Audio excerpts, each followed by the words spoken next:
Hi, everyone. Welcome to Teach with Maps. I'm Michelle Le Blanc, the Director of Education at the Leventhal Map and Education Center at the Boston Public Library.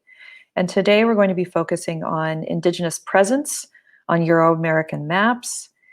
And this was part of an exhibition at the Map Center in 2019 called America Transformed: Mapping the 19th Century.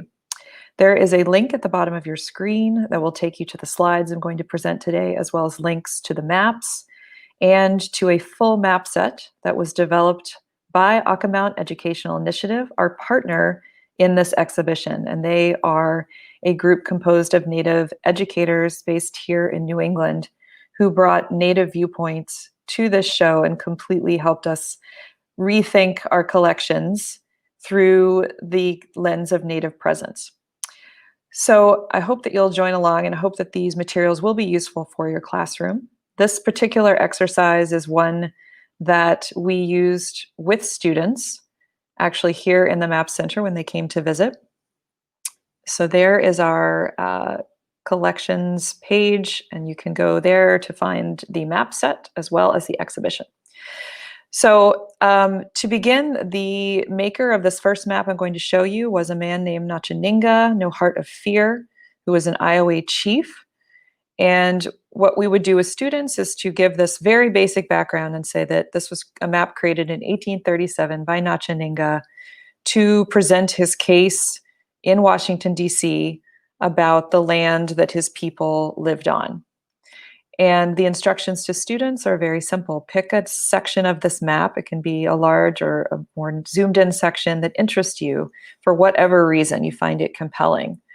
And to show you the map, here it is. This is in fact a map owned by the National Archives. So if you click on the link, you can see it in our exhibition with its full label. And you can find the citation for the map on our exhibition as well.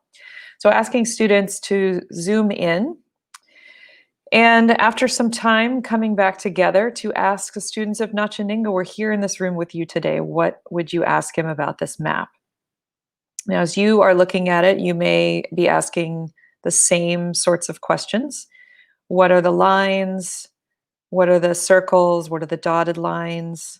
Some students ask, things like, why does this look like a leaf, for example, and start to unpack some of the visualization that we're seeing here. So you can read all about this map. There is a link in the slides that will take you to a fuller explanation, but I want to share with you this breakdown of the map on the left with a modern map of the same geographic area, which is quite large, and it is the Mississippi River watershed, kind of upper Mississippi. So you can see the Mississippi River in the center, that large line surrounded by its tributaries, and these are the locations mapped on it.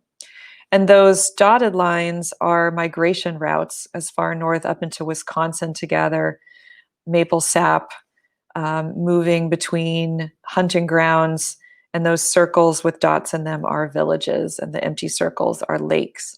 So students start to think about the idea of this map that contains not only a geographic area, but also an expansion of time. We have migration routes that are being used for thousands of years. So Nachaninga is showing how his people have used this land, have lived on this land over the course of many thousands of years.